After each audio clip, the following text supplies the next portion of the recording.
The ancient Romans left behind grand monuments, powerful ideas about law and government, and a food culture that still fascinates and sometimes horrifies modern minds.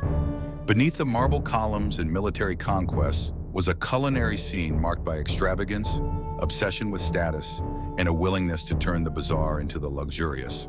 From fermented fish sauce to flamingo tongues, jellyfish, and even sow's womb, the Roman elite pushed the limits of what was considered food. And while modern pop culture has distorted some of this history, most famously with the myth of the vomitorium, there's no denying that Rome had a stomach for spectacle, both on and off the plate.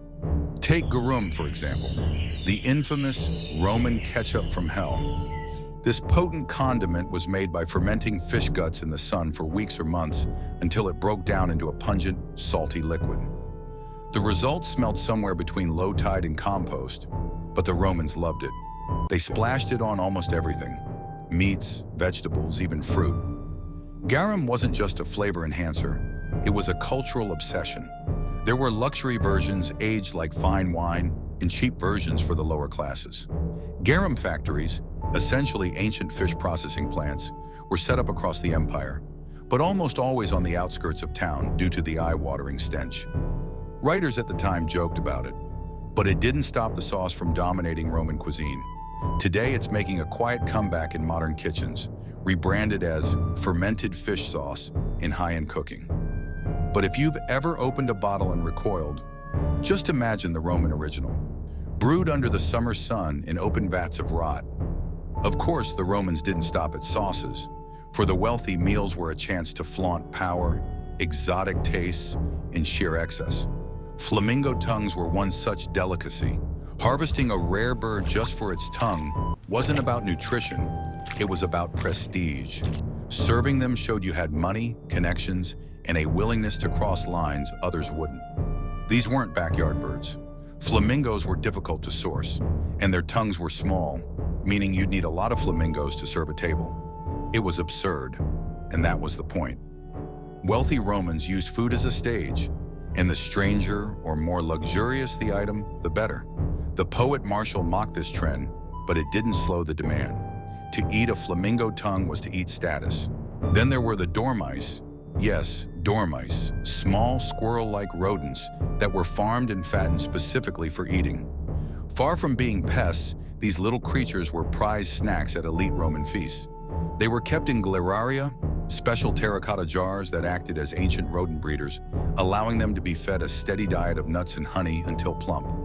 The dormice would then be stuffed with a mixture of herbs, pork, and spices before being roasted or baked. This wasn't a desperation food, it was a showpiece. Offering guests a golden tray of roasted stuffed dormice was a culinary flex, proof that your kitchen was both refined and adventurous. And unlike flamingos, dormice were easier to breed, making them a recurring feature of upper-class Roman menus. But Roman decadence didn't end with what we'd recognize as meat. Their willingness to eat nearly anything extended to the sea and their reproductive system. Jellyfish, for instance, were considered a treat. Slippery and bland on their own, they were often marinated in vinegar and spices to add flavor and mask the texture. Again, it wasn't just about taste, it was about novelty and rarity. Who else could boast of jellyfish at dinner? And for those truly looking to impress or unsettle, sow's womb was a go-to.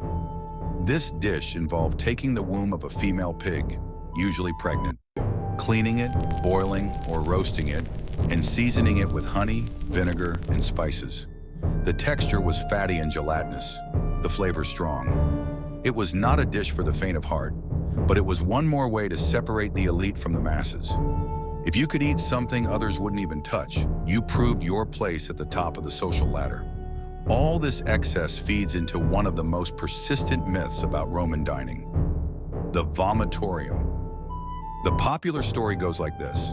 Romans were such gluttons that their homes had special rooms where guests could go vomit during feasts, only to return and keep eating. It's a story that perfectly fits the stereotype of Rome as a decadent empire rotting from within. It's also completely false. The word vomitorium does come from the Latin vomere, meaning to spew forth, but it had nothing to do with digestion or purging. A vomitorium was actually an architectural feature, a large passageway in stadiums and theaters designed to let crowds exit quickly, like people being spewed out of the building. That's it. So where did the idea of a Roman puke room come from? Most likely it began as a misunderstanding by 19th century writers, who took the word out of context and ran with it. They were already fascinated by the idea of Rome's moral decay and needed symbols to match. The image of togas, wine, roasted animals, and casual vomiting was too juicy to resist. It fit the narrative of a civilization drunk on its own power, literally and figuratively. Once the idea caught on, it became hard to shake. Even today, people reference vomitoria as fact, despite there being no historical evidence of designated vomit rooms. Some Romans might have made themselves throw up during long feasts, but if they did, it was rare and not institutionalized. It wasn't about a room, it was about the myth. The truth about Roman dining is more nuanced. Their cuisine was driven by class, spectacle, and the constant desire to demonstrate wealth through rare and unusual foods. For the rich, meals were about status, not nutrition. You ate to show off. The stranger the dish, the better the bragging rights. Whether it was fish sauce aged under the sun, tongues from tropical birds, roasted rodents, or jellied sea creatures, the Roman table was a theater, and everyone was watching. Understanding what the Romans actually ate and what they didn't tells us a lot about their world. The foods weren't just weird for the sake of being weird. They reflected the empire's reach, its hierarchy, and its obsession with appearances. Even the myths, like the vomitorium, reveal how deeply embedded the idea of Roman excess has become in our imagination.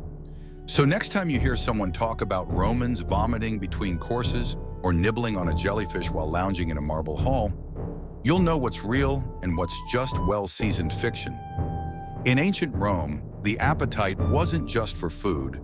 It was for drama, display, and domination, served hot, strange, and sometimes still wriggling. If you enjoyed this video, make sure to like, subscribe, and hit the bell icon so you never miss an update.